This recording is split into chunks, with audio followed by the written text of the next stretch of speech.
আসসালামু আলাইকুম।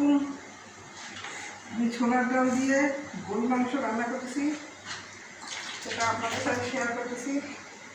এখানে চর্বিওয়ালা গোশ কিনলাম 1 কেজি, তেলের মধ্যে দিলাম। এখন দেবো পেঁয়াজ, কাটা পেঁয়াজ,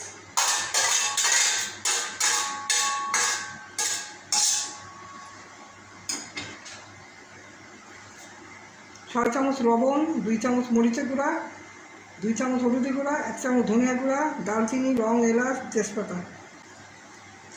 মরিচের গুঁড়া কম দিচ্ছি কারণ আমি শুকনো মরিচ 6-7টা আর কাঁচামরিচ আমি ব্লেন্ডারে আদা রসুন জিরা একসাথে ব্লেন্ড করে দিচ্ছি, যার জন্য আমি গুঁড়া মরিচটা এখানে করে দিলাম।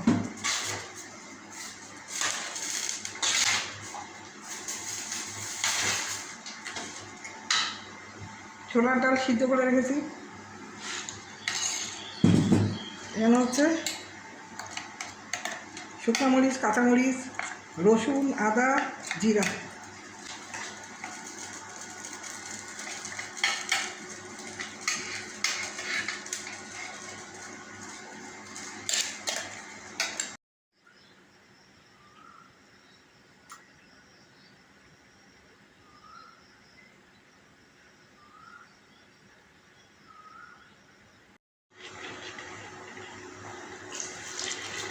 ব্লেন্ডার দাও।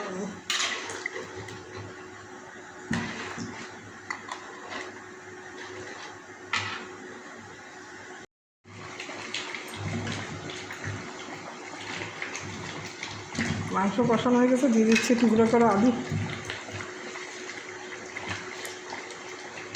মাসের সিলিন্ডারে কেনার পর থেকে আমরা এপ্রিল মাসে কোনো সিলিন্ডারই কিনিনি।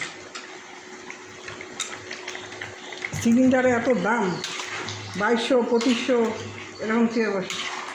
সিলিন্ডার কিনে আমরা এই ইলেকট্রিক চুলায় রান্না করতেছি।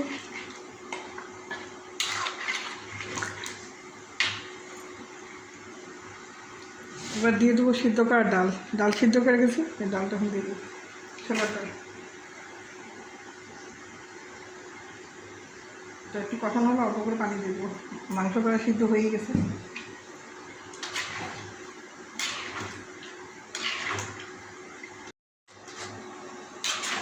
মাংস, ডাল, আলু কষানো হয়ে গেছে খুব ভালো করে।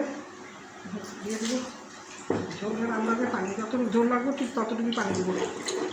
মাংস, আলু সব সিদ্ধ হয়ে গেছে, ডালও আগে সিদ্ধ করে রাখছিলাম। আপনারা নতুন আমাদের চ্যানেলে অনেকে সাবস্ক্রাইব করেছেন, তাদের সবার জন্য রইল আমাদের অনেক অনেক ভালোবাসা। সাবস্ক্রাইব করেছেন যারা, পুরানো নতুন সবার জন্য অনেক অনেক ভালোবাসা, অনেক অনেক দোয়া।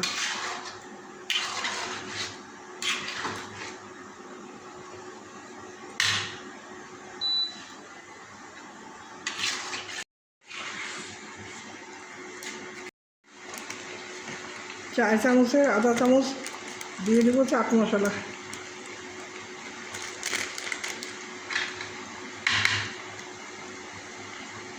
চাট মশলা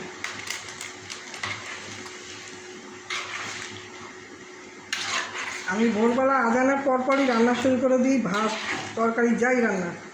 আমার 20 সালে অপারেশন, করোনার সময় অনেক বড় একটা অপারেশন হয়েছে। অপারেশনের পর থেকে আমি চুলার তাপ আর বাইরের যে রোদের তাপ আমি সহ্য করতে পারি না, এই জন্য আমি রান্না ভোরবেলা করে ফেলি। আর সারাদিনে আমি রান্নার ধারে যাই না, আবার সন্ধ্যার পর বা সন্ধ্যার সময় যাবো। এখন দিয়ে দেবো, একটু ঢাকা দিয়ে দেবো।